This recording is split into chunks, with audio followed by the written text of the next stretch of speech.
না আমরা পুলিশ প্রশাসনকে কতটুকু সহায়তা করছি, আর সামনে নির্বাচনকে ঘিরে আমার একটা সবার ভিতরে একটা সহিংসতাপূর্ণ কিছুদিন আগেও দেখলাম এই সম্ভবত এই কি বলে বিএনপির দেওয়ার পরে নমিনেটেড একটা হালকা নমিনেশন দেওয়ার পরে পরের দিনই যে একটা দুর্ঘটনা ঘটলো চট্টগ্রাম ৮ আসনের সম্ভবত প্রার্থীকে গুলি করা হয়েছে, উনি জীবিত আছেন সম্ভবত। যাই হোক, এই সহিংসতা হলে কিভাবে আমাদের যারা পদপ্রার্থী তারা কিভাবে এই লং মার্চ যাবে, তারা কিভাবে শোডাউন করবে, তারা কিভাবে পথসভা করবে, এই বিষয়গুলো অবশ্যই সরকারের দৃষ্টি আকর্ষণ করছি। শুধু সরকারের উপরে দৃষ্টি আকর্ষণ করলে হবে না, আমাদেরকেও সজাগ থাকতে হবে।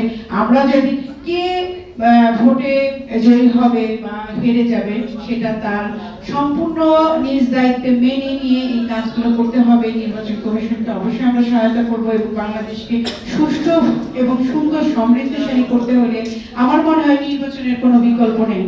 এখন যে তত্ত্বাবধায়ক সরকারকে আমরা ওইভাবে বলা করছি না, কেন যেন মনেই হচ্ছে যে আমরা সবাই রাজা, কেউ কাউকে মানছি না, সবাই সবার মতো করে চলছি।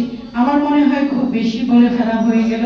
আমি খুব অল্প পরিসরে বলতে চাই যে সুন্দরভাবে সুষ্ঠুভাবে যদি আমরা আমাদেরকে এগিয়ে নিয়ে যেতে চাই তাহলে নির্বাচনের বিকল্প নেই এবং আসলে আমরা খুব সুন্দর করে আগামী নির্বাচন 2026 নির্বাচনকে সমর্থন করি এবং সুন্দর আগামী বাংলাদেশ বিনির্মাণে অবশ্যই আমরা স্ব অবস্থান থেকে সহায়তা করব। ধন্যবাদ। আসসালামু আলাইকুম।